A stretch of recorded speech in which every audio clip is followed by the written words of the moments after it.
Bonjour, aujourd'hui, avant de vous présenter un instrument, j'aimerais vous dire quelques mots sur un personnage hors du commun. Il s'agit de Jaime de Angulo, un des premiers endomusicologues américains. Jaime de Angulo est né en 1887 à Paris, mais il émigre à l'âge de 18 ans aux États-Unis et va s'installer dans l'Ouest américain où il devient cow-boy. Puis passe un diplôme de médecine et devient psychiatre. Dans les années 1920, il abandonne cette carrière de médecin pour se consacrer entièrement à l'anthropologie. Et il devient une figure atypique, parfois qualifiée de poète sauvage ou de cow-boy anthropologiste en raison de sa vie marginale et de son approche immersive sur le terrain. Il vit plusieurs années au contact des peuples autochtones de Californie du Nord, notamment les Ashumawi, Pit River et Karuk, partageant leur quotidien et apprenant leur langue et réalisant un remarquable travail de linguistique sur celle-ci. Il va s'immerger dans ces tribus, faire un véritable travail d'anthropologie, d'ethnologie et d'ethnomusicologie. Bien que longtemps marginalisé par l'Académie, il est aujourd'hui reconnu comme un des pionniers de l'anthropologie sensible et poétique. Il a inspiré de nombreux auteurs américains, dont Jack Kerouac, qui a fait de lui d'ailleurs un personnage d'un de ses romans. Ezra Pound le surnommait l'Ovide américain. En 1931, dans le journal des Américanistes à Paris, il publie en collaboration avec Marguerite Darcourt un article fondamental qui s'intitule « La musique des Indiens de la Californie du Nord ». Cet ouvrage est un des tout premiers ouvrages sur la musique autochtone nord-américaine. Et dans cet ouvrage, il va décrire d'une manière détaillée les coutumes, les conditions dans lesquelles les cérémonies et la musique se faisaient, et également décrire la manière dont on fabriquait certains instruments, et notamment cette flûte. C'est une flûte très simple, longue d'1 pied, avec 4 trous séparés d'environ 1 pouce. Elle est ouverte debout, donc probablement se joue à la manière des flûtes obliques. On ne prend aucune mesure exacte, dit-il. Et par conséquent, chaque flûte aura une échelle qui lui est particulière. Lorsqu'on l'a fabriquée, on en joue et on s'habitue à cette échelle. Et on compose des mélodies très simples.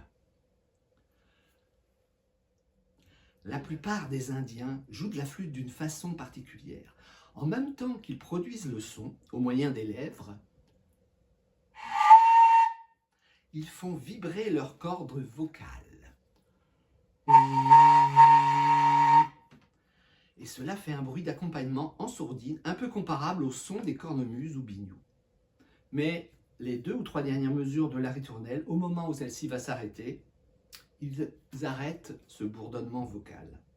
La plupart des chansons sont composées par des jeunes gens qui recherchent des pouvoirs surnaturels et s'en vont errer dans les solitudes pendant des heures et des jours, la flûte aux lèvres.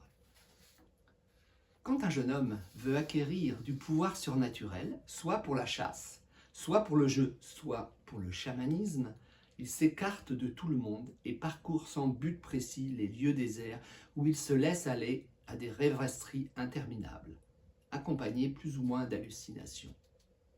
Enfin, il se met en devoir de composer une chanson qui pour lui demeure l'expression totale de cette expérience particulière.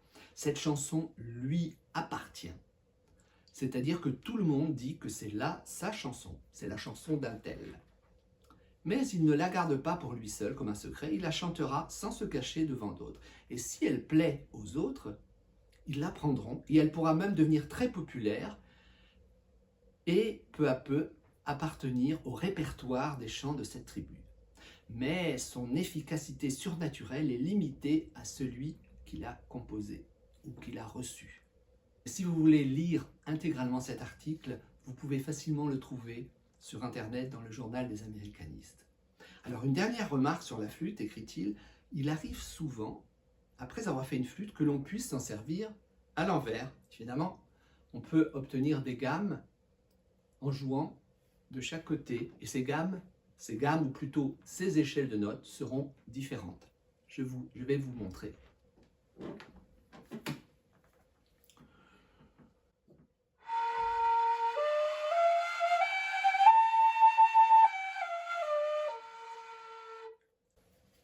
Si je le fais de l'autre côté,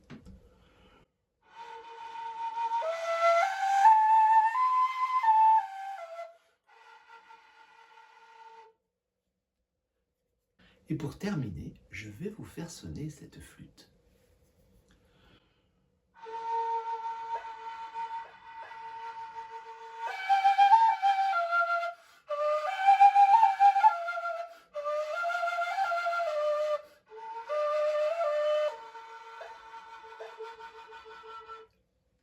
Ou avec le bourdonnement vocal.